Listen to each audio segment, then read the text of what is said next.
வரும் 2026 அதிமுக ஆட்சியில தவறிழைக்கப்பட்டவர்கள் யாராக இருந்தாலும் அவர்கள் மீது சட்டப்படி கடும் நடவடிக்கை எடுக்கப்படும் எடப்பாடி கே பழனிசாமி தெரிவிச்சிருக்காரு. தமிழக மாநகராட்சி வரலாற்றிலேயே முறைகேடு புகார் தொடர்பாக மண்டல தலைவர்கள் ஒரே நேரத்துல கூண்டோடு ராஜினாமா செய்யப்பட்டது மதுரையில தான். பதவி இழந்த சரவண புவனேஸ்வரி மற்றும் முகேஷ் சர்மா இவங்க 2 பேரும் மாநகர திமுக செயலாளர் தளபதி ஆதரவாளர்களாகவும், சுவிதா திமுக தெற்கு மாவட்ட செயலாளர் மணிமாறனின் ஆதரவாளர்களாகவும், பாண்டிச்செல்வி அமைச்சர் பழனிவேல் தியாகராஜனின் ஆதரவாளராகவும், வாசுகி அமைச்சரும் மூர்த்தியின் ஆதரவாளராகவும் இருந்திருக்காங்க. மதுரை மாநகராட்சியில 200 கோடி ரூபாய் சொத்து வரி ஊழல் நடந்த விவகாரத்துல உண்மையை வெளிக்கொண்டு வர்றதுக்கு பதிலா ஊழலை மூடி மறைப்பதில் தான் திமுக அரசு ஆர்வம் காட்டி வருது. அரசின் நேரடி கட்டுப்பாட்டுல இருக்க காவல்துறையினர் இதை விசாரிச்சா குற்றவாளிகள் தப்பிச்சு விடுவாங்க. இதனால இந்த வழக்கை சிபிஐ விசாரணைக்கு மாற்றணும். அது மட்டும் இல்லாம மதுரை மாநகராட்சியை கலைக்கவும் எதிர்கட்சிகள் எல்லாம் வலியுறுத்தி இருக்காங்க.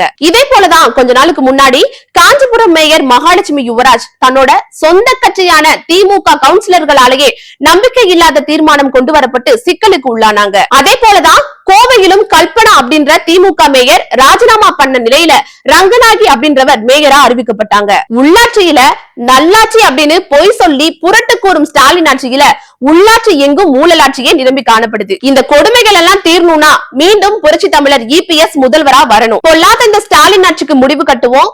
இலை மலரும், வளம் செழிக்கும்.